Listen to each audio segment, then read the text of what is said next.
K-L-M-N-O-P, Q-R-S-T-U-N-D, W-X-Y-and-Z. Now I know my ABC.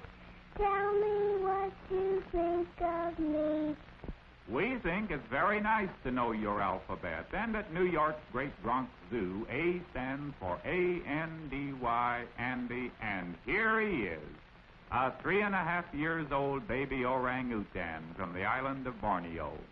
Andy doesn't know anything at all about the alphabet, but we're going to show him the animals in the zoo whose names begin with alphabet letters from A to Z. A is for Aoudad, a kind of wild sheep that lives on the hot, dry hills of northern Africa. Just see how fast it can run.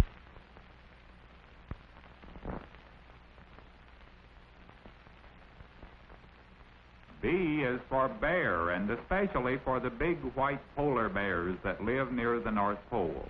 In the zoo, they like to dive into the water, and Andy's friend shows him just how they do it. Splash, and he's in. Polar bears have lots of fun in their pool. They have a barrel to play with, and on very hot days, they dive and splash and play all day long. They don't mind the heat at all. C comes next, and C stands for camel. Children ride on camels in the Bronx Zoo and have lots of fun. This kind of camel comes from the Arabian desert, and Andy and his friend are going to take a camel ride and pretend they're crossing the hot sands of the desert. This is probably the first time a baby orangutan ever took a ride on a camel.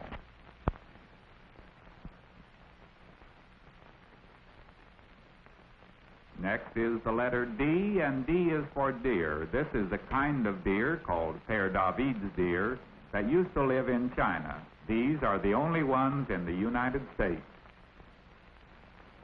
What does E stand for? Why, E is for these playful young African elephants. Let's listen to them.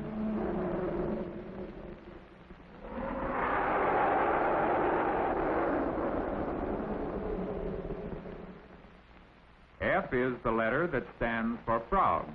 Andy doesn't like frogs. He's getting out of there quick. It's just a common old bullfrog, Andy. It won't hurt you.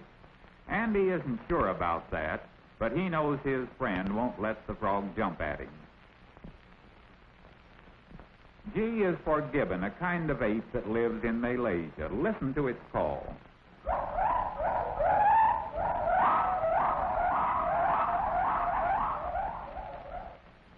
G also stands for giraffe, the tallest animal in the world. Some giraffes are 3 times taller than a man. In Africa, it eats leaves, but in the Bronx Zoo, it likes a piece of bread, and it's willing to bend way, way down to get it. Did you ever see a giraffe bend down? This is the way he does it. Here comes the letter H, and H stands for the hippopotamus of Central Africa.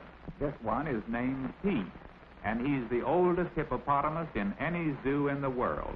He was born in 1903. He likes to eat cabbage for breakfast.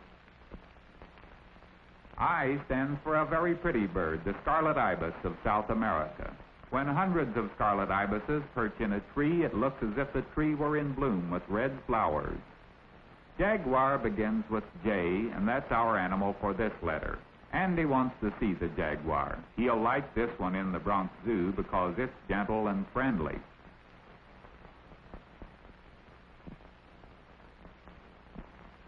What does K stand for, Andy? Why, K stands for the kangaroo that comes from Australia on the other side of the world. This one has a baby kangaroo in her pouch, and she carries it with her everywhere. Now watch the baby play hide and seek. L stands for the African lion, so Andy and his friend go to see the African plains exhibit in the Bronx Zoo. They want to hear the lions roar. Did you ever hear a lion roar? Listen.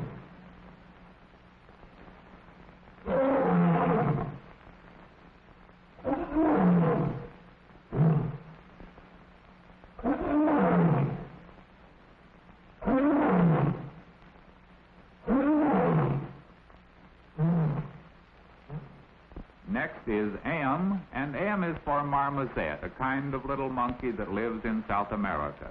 At first, the babies ride on the backs of their fathers and mothers, but they soon learn to play by themselves. Don't they hop around like little frogs?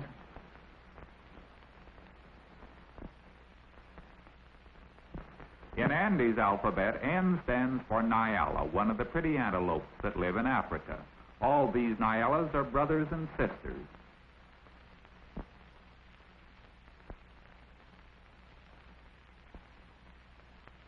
O is for orangutan, and that's what Andy is, of course. Now Andy's pretending he's shy and he's going to try to hide. But we know where he is. We see you, Andy. O also stands for ostrich, the biggest bird in the world. It can't fly, but see how fast it can run.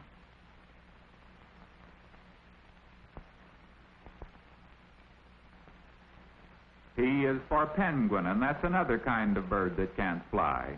This is a king penguin that lives down by the South Pole. It can swim underwater faster than a fish. There aren't many animals whose names begin with Q, but there's the quail, a bird that lives in the fields.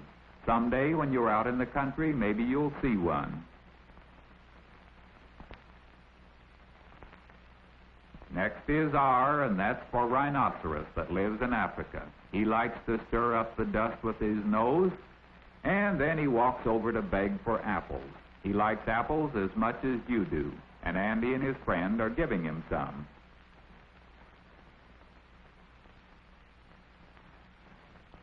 S is for sea lion. Let's listen to it bark.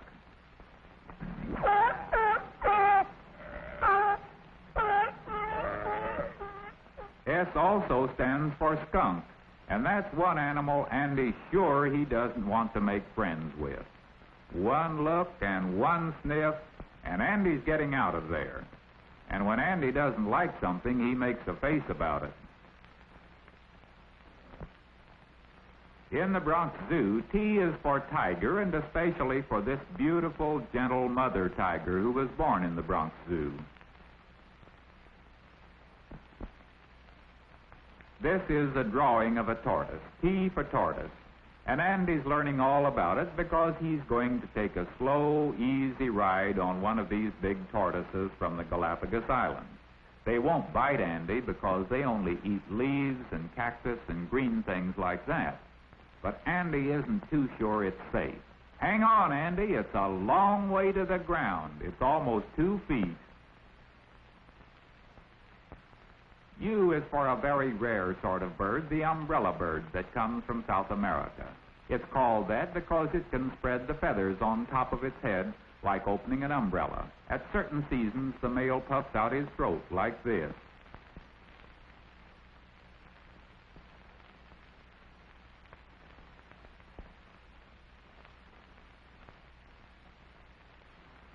V is for another bird, the North African eared vulture. It isn't very pretty, is it? But there's another kind of vulture that is pretty. This is the king vulture that lives in Mexico and part of South America. After V comes W, and that's for the wolf. There used to be lots of wolves in the United States, but they only live in out-of-the-way places now, and they're not dangerous to people. X is a hard letter to find an animal for, but these are Xenopus frogs, spelled Xenopus.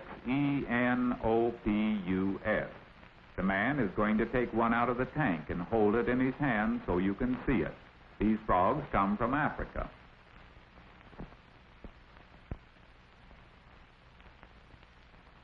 For the letter Y, we have the long-haired yak from Tibet. I wouldn't want to wear long hair like that in summertime, would you? Everybody knows that Z stands for zebra, and that's the last letter in the alphabet. We've gone all around the Bronx Zoo looking at the animals from A to Z, and that's the end of Andy's animal alphabet. Andy says...